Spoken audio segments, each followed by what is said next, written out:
पुष्पेंद्र जी, सावरकर जी ने एक शब्द कहा था, जात्युच्छेदन। मतलब जाति ही नहीं होनी चाहिए। वो कहते थे कि मनुष्य ही एक जात होनी चाहिए, और वसुधैव कुटुंबकम ये उनका सपना था। तो मेरे ख्याल से सावरकर जी को हम कट्टर हिंदुत्ववादी कहते थे, लेकिन हिंदुत्व उनका हम समझ नहीं पाए। यही इन सब चीजों से मालूम पड़ता है।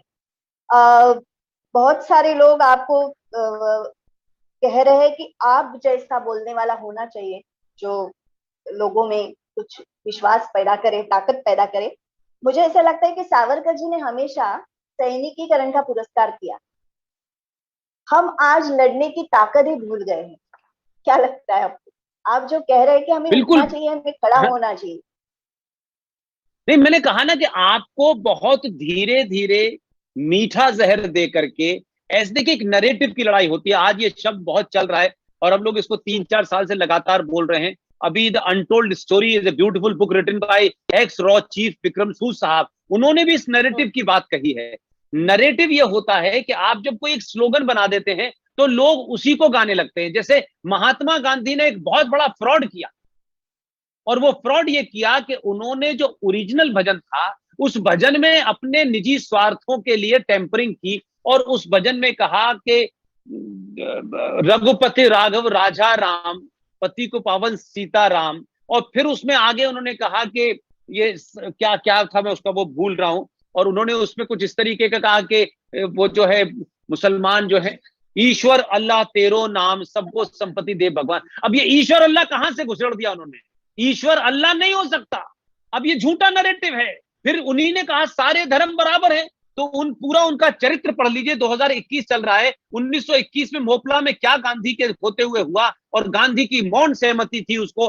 तो इस तरीके की बहुत सारी चीजें हैं। लेकिन मैं ये मानता हूं कि अगर इस देश में ये कह दिया जाए कि नहीं, आपको हथियार नहीं उठाने, जो बात मैंने कहा कि हिंदू जब वोट देता है किसी राष्ट्रवादी सरकार को, तो वो अपने अपने तमाम अधिकार, अपने लड़ने का अधिकार, अपनी शिकायत का अधिकार, अपने अपने हकों की तमाम बातें सब सरकार को सौंप देता है। यानी Hindu surrender before the Government of India.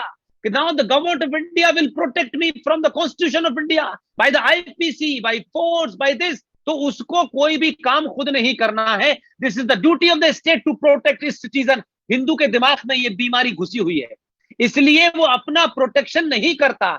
इसलिए हिंदू कश्मीर में मारा जाता है, निकिता मारी जाती है, अंकुर शर्मा मारा जाता है, रिंकू शर्मा मारा जाता है। और 2014 से दिसंबर 2019 तक इस देश में 161 हिंदू, जिसमें 50 से ज्यादा दलित हैं, मुसलमानों भीड़ द्वारा मारे जाते हैं। लेकिन यह खबर नहीं बनती। तो सवाल सबसे बड़ा यह है कि हिंदुओं का सैन्यीकरण तो आप जब करेंगी जब हिंदू उस सैन्यीकरण के माध्यम से उसको बंदूक को पकड़ने की हिम्मत रखता हो।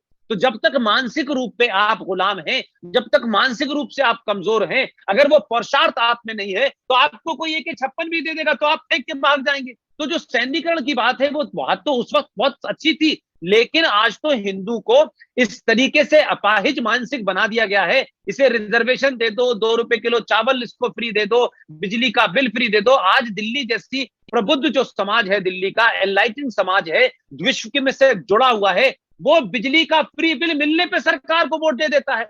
तो आपकी और हमारी और जो राष्ट्रवादी सोच और जो सैन्यीकरण की बात कह रही है, वो तब जाके जरूरी है जो समाज के लोग समझ गए हैं, जिनके अंदर बुद्धि हो गई है, उनका सैन्यीकरण तो समझ में आता है। लेकिन अगर एक कमजोर डरपोक हिंदू है, जिसे 50 साल से झूठी बातें समझाई गई हैं, झूठे नारे गढ़े गए हैं कि तुम तो जातों में बटे हुए हो, तुम तो ये हो, हिंदू ये है, तो ये हीन भावना से जब तक हिंदू बाहर नहीं निकलेगा, उसके सैन्यीकरण के करने के बावजूद भी आपको सही रिजल्ट नहीं मिलेगा।